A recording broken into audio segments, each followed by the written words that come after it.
Hey YouTubers, I'm checking in today.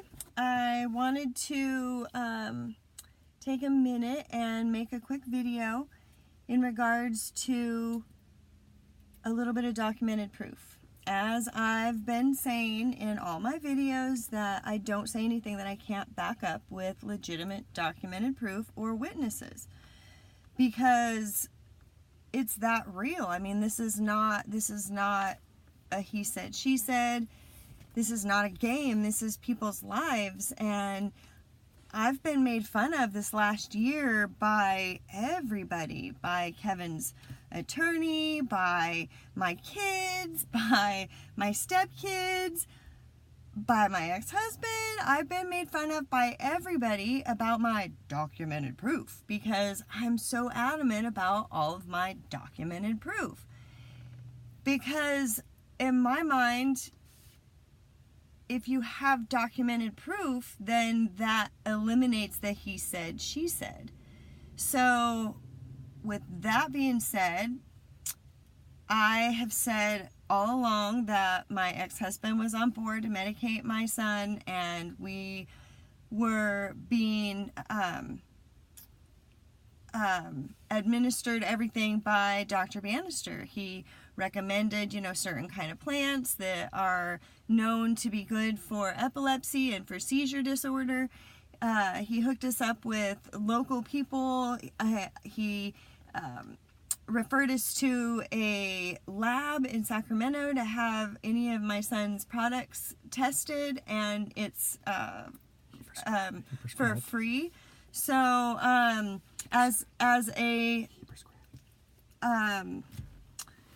so anyways, yes, he recommended everything. He recommended the coconut oil method. He recommended everything, and I was following his recommendations. My ex-husband and I were following his recommendations to a T.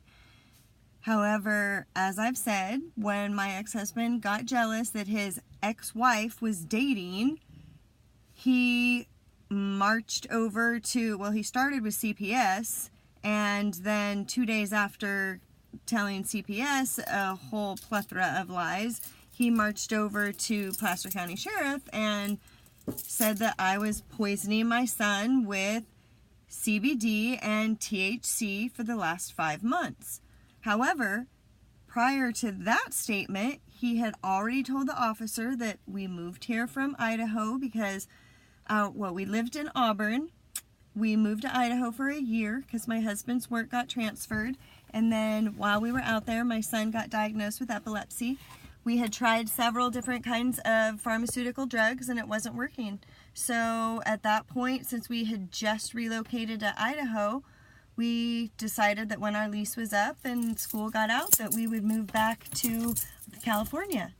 And anyways, we proceeded with our plan and moved our family back, and we found Dr. Bannister, who happens to be a legitimate medical doctor specializing in anesthesiology, specializing in pediatric cannabis. And we were as 100% legal, and I would like to take the opportunity here to have Siri read you the letter that Dr. Bannister wrote on behalf of everything that's going on, because Brian Pello and I were accused of poisoning my son with cannabis.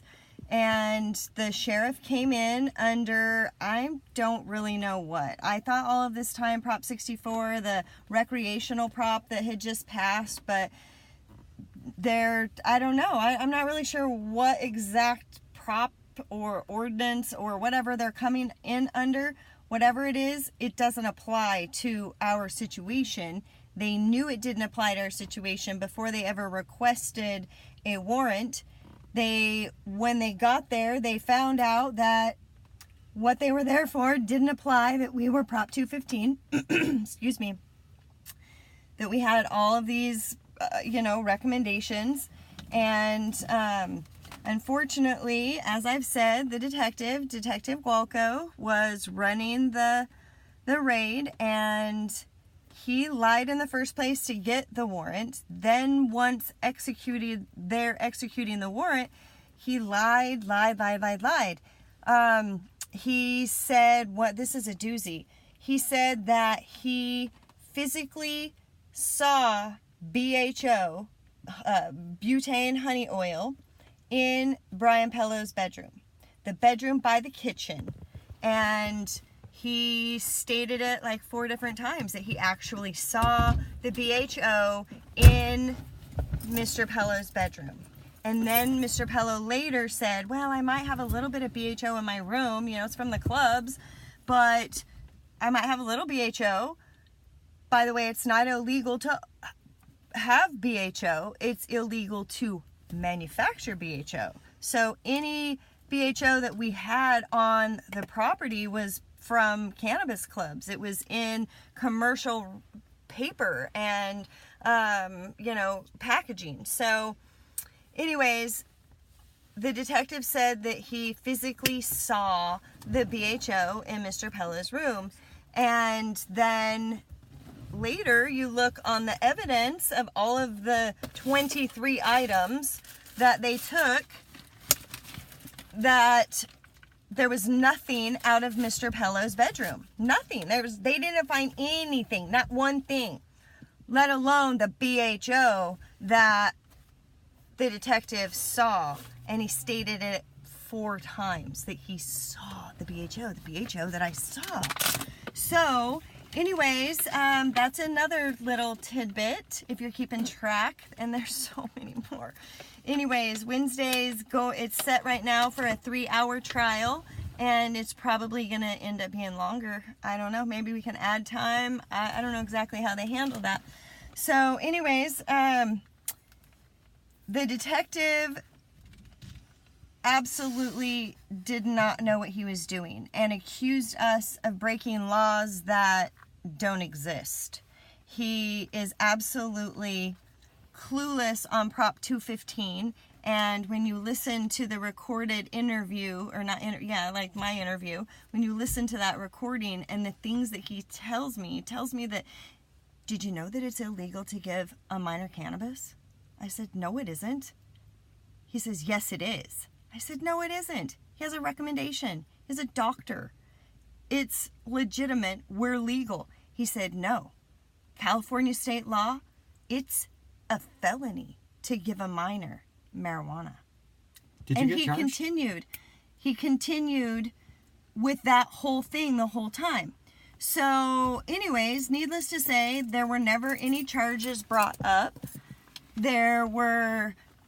I am clearly Prop 215, and yet they're continuing to prosecute Mr. Pello.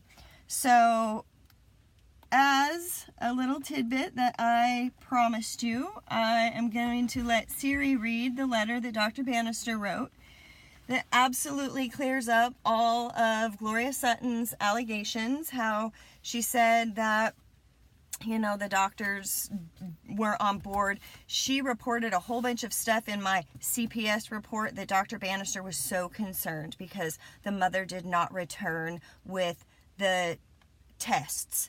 And Dr. Bannister was so concerned about this child because the mother had not followed through with what Dr. Bannister had said. And, this is just all bad. She accused me of she tried to take my kids away based on laws that don't exist. She said that one of my big mistakes was not having all of my child's doctors communicate. Well, I'm 46 and I've never had any of my doctors communicate other than the soap notes. They communicate through your medical records. Maybe if I was going to have a large surgery, maybe the surgeon will talk to my specialist, maybe, I don't know, but I've never heard it being a regular practice, let alone my big mistake to not have all of Colvin's doctors communicating. And then that got transferred to our mediation report, and the mediator stuck her foot in her mouth. Yep. That's one of her big mistakes. She didn't have all of those doctors communicating. So anyways, needless to say, this one piece of legitimate document that will be authenticated by Dr. Banister on the stand, verifying that that is his signature, signing that letter. So anyways, I'm at the sheriff's office right now, if you can't really tell. I'm going to drop off a copy to our lovely Detective Trednick, or Gualco. I'm sure he's going to share with his partner, Trednick, because this letter is very informative. And not only does this man need to know what a cannabis doctor does and how a cannabis recommendation works, and yes, a cannabis doctor does tell you, yeah, kid, take X amount of marijuana a day. As Gualco made fun of me during my interrogation. Well, a doctor's not going to say, yeah, kid, go ahead and smoke 3 bowls a day. No, they have a little bit more couth than that, but they do tell you, yeah, you should probably medicate on maybe an 1/8 a day, or maybe, whatever. They give you some sort of recommendation. And if that is equivalent to 3 bowls a day, then yeah, the doctor just told you to smoke 3 bowls a day, Mr. Gualco, just so you know. Anyways, this letter was filed in my family law today. I just dropped it off at CPS. I gave a copy to Gavin O'Sullivan and my favorite person, Gloria Sutton, because this letter absolutely blows her allegations out of the water. And by the time I get done doing my rebuttal to her CPS report, it's going to be really, really ugly. So anyways, before I run out of my 15-minute time, here we go. Mr. Dr. Stephen Bannister. 17th, 2018. Read, Calvin Sipherd. June 8th, 2012. Amicus Curiae. To whom it may concern, I was one of Calvin's treating physicians from March 21st through July 5th, 2017. He was diagnosed with pediatric epilepsy as of September 15th, 2016, and as of March 21st, 2017 was poorly controlled on Keppra. At that time, his fourth standard pharmaceutical prescription. Keppra unfortunately produced severe emotional rage mood swings, a well-documented and unacceptable side effect. I agreed with the parents' decision to wean off of Keppra and attempt seizure control and appetite improvement with the CBD-THC medical cannabis, slowly titrating the dose upward and watching for side effects. I advise that although lab testing each batch is ideal, it is time-consuming, costly, and not necessary as long as the patient's response remains consistent. We discussed the crockpot method of infusing cannabis into coconut oil, which I approved as a starting point. It is important to note that at that time these cannabis products were hard to find commercially, and if found, continued availability was not certain, which could have certainly affected his quality of care negatively. On June 6, 2017, his return visit, he was much improved, active, playful, and exhibited essentially normal speech. I was supplied with a seizure log which was very helpful. Common body, according to Shawna, she tested a batch the patient was using and it contained no residual butane or other toxics, and no more than 1,500 ppm of isopropyl alcohol, which is considered acceptable. This batch would not produce toxicity or overdose. I have had other pediatric patients with refractory seizures, like this patient, who responded well to CBD-THC titrated for their individual needs. This is also happening worldwide. There was a good chance that the patient would have continued to respond well once we achieved dose titration. It is essential that both parents agree to, understand, and cooperate fully in any medication trial such as this. I continue to recommend that the parents seek care from a neurologist that is familiar with cannabis medicine, as the success of cannabis controlling the patient's seizures was well documented. Sincerely, Stephen Bannister, MD. Yeah. So anyways, needless to say, Dr. Bannister will be on the stand not only in my trial, but if Brian's ends up ultimately going to trial, if they end up not dropping the charges after we've proved the 100 lies, not to by the detective Gualco, not to mention the upwards of 60 or so, I don't know, I can't remember, I believe so, I couldn't specifically say, I don't know, I'm not sure. 60 times, hello, what? You're gonna put my friend in prison for 30 years and you don't freaking know? Let alone you saw the butane in his room, you said 4 times, and the butane doesn't exist? Yeah, we got some problems, Placer County, just like I've been saying from day one. So, needless to say, Wednesday's going to be very interesting, and you can guarantee I'll make a video.